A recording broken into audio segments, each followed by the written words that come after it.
একটা ছেলে যখন একটা নারীর জন্য কান্না করে তখন সেই ছেলেটা বাকি জীবন অন্য কোনো নারীকে আর ভালোবাসতে পারে না। তার জীবন থেকে ঈদের আনন্দের অনুভূতি হারিয়ে যায়। তার জীবনে সব মেয়েরা টাকার জন্য আপনাকে ছেড়ে যাবে না, এমনকি আপনি বেইমানি করলেও আপনাকে সুযোগ দিবে। কখন ছেড়ে চলে যাবে জানেন? যখন সে দেখবে এত কিছু করার পরেও তাকে শুধু চোখের পানি উপহার দেওয়া হচ্ছে, তাকে সেই ভালোবাসা এবং সম্মানটুকু দেওয়া হচ্ছে না যেটা সে হকদার। বিশ্বাসী মেয়েরা তার ভালোবাসার মানুষের কাছে একটু সম্মান আর একটু গুরুত্ব চায়, হোক তার ভালোবাসার মানুষ সাইকেলওয়ালা আর মার্সিডিসওয়ালা, কোনো যায় আসে না।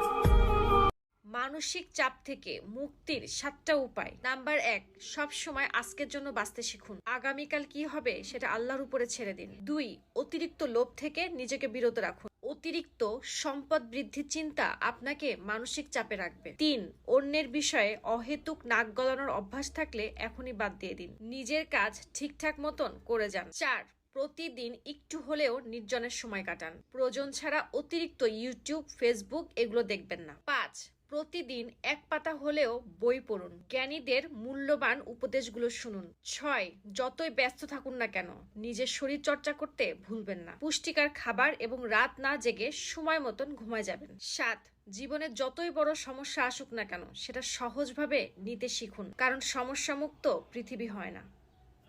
কিছু মাইয়া মানুষ আছে যারা স্বামীরা একটু রাগ করলেই অমনি সাত করে ওঠে। একটা কথা মনে রাখো বোন, সূর্যের তাপ আর স্বামীর রাগ দুইটাই কন্ট্রোল করতে শিখো। কারণ সূর্য না থাকলে যেমন দুনিয়া অন্ধকার, তেমনি স্বামী না থাকলে জীবনটা অন্ধকার। বয়স যতই হোক আনন্দ করতে ভুলবেন না, কারণ কেউ বয়সে বুড়ো হয় না। মনে আনন্দ এবং খুশি না থাকলে কম বয়সেও মানুষ বৃদ্ধ হয়ে যায়। ঈদ যখন কাছাকাছি আসে তখন প্রবাসীরা দেশে টাকা পাঠায় আর সবাইকে এক এক করে জিজ্ঞাসা করে, তোমরা সবাই ঈদে ঠিকঠাক মতো শপিং করছো তো? কিন্তু সেই প্রবাসীকে কখনো কেউ ফোন করে জিজ্ঞাসা করে না, তুমি নিজের জন্য ঈদে কোনো কাপড় কিনেছো তো? আজকেই এই 3টা বোকার মতন কাজ করা বন্ধ করে দেন, না হলে লাইফে পস্তাবেন।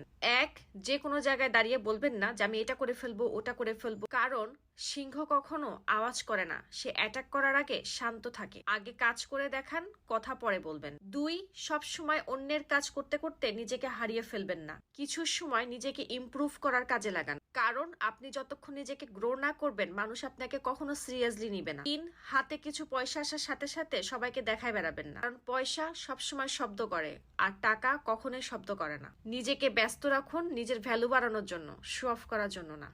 স্ত্রীকে কষ্ট দিচ্ছেন, অবহেলা করছেন, যত ইচ্ছা করুন, একটা কথা মনে রাখবেন, শরীরের এই শক্তি আর প্রতিপত্তি চিরজীবন থাকবে না। শেষ বয়সে আপনার হাতে এক গ্লাস পানি দেওয়ার মতন আপনার এই অবহেলিত স্ত্রী ছাড়া পাশে আর কাউকেই পাবেন না।